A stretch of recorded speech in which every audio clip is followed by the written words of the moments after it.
నేను ఒక చిన్న విషయం చెప్తున్నాను. ఇప్పుడు ఎవరికైనా బాగోలేదనుకోండి, అంటే వాళ్ళకి ఒకవేళ మనీ విషయంలో గానీ, లేదంటే హెల్త్ పరంగా గానీ, వాళ్ళకేదన్నా ఇబ్బందొచ్చిందనుకోండి, వాళ్ళు పోయిన తర్వాత వాళ్ళ గురించి అయ్యో పాపం ఇలాగా, అలాగా అని వాళ్ళ గురించి యాతన పడే కన్నా, అదేదో వాళ్ళున్నప్పుడు కొద్దిగా హెల్ప్ చేస్తే వాళ్ళకి యూజ్‌ఫుల్‌గా అవుతది. ఒక మనిషికి మనం హెల్ప్ చేసినట్టు అవుతది. వాళ్ళకి బతకడానికి హెల్ప్ చేసినట్టు అవుతది. అంతేగాని వాళ్ళు చనిపోయిన తర్వాత ఏది చేయడం మానేసి ఫోటోలు పట్టుకొని ధర్నాలు చేసి, ఆళ్ళు పోయిన తర్వాత ఆళ్ళ ఫోటోల దగ్గర ఈ అవి ఇవి పెట్టేసి క్యాండిల్స్ పెట్టేసి, ప్రసాదాలు పెట్టేసి చేస్తే దానివల్ల ప్రయోజనం ఉండదు.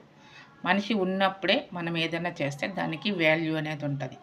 మనకి చేతనైతే మానవత్వం అనేది ఉంటే, ఆ మనిషికి ఇబ్బందొచ్చినప్పుడు, ఏదైనా కష్టం వచ్చినప్పుడు మనము వాళ్ళకి హెల్ప్ చేస్తే అది వాళ్ళకి ఉపయోగపడతది. వాళ్ళు పోయిన తర్వాత మనం ఎంత చేసినా అది వేస్టే.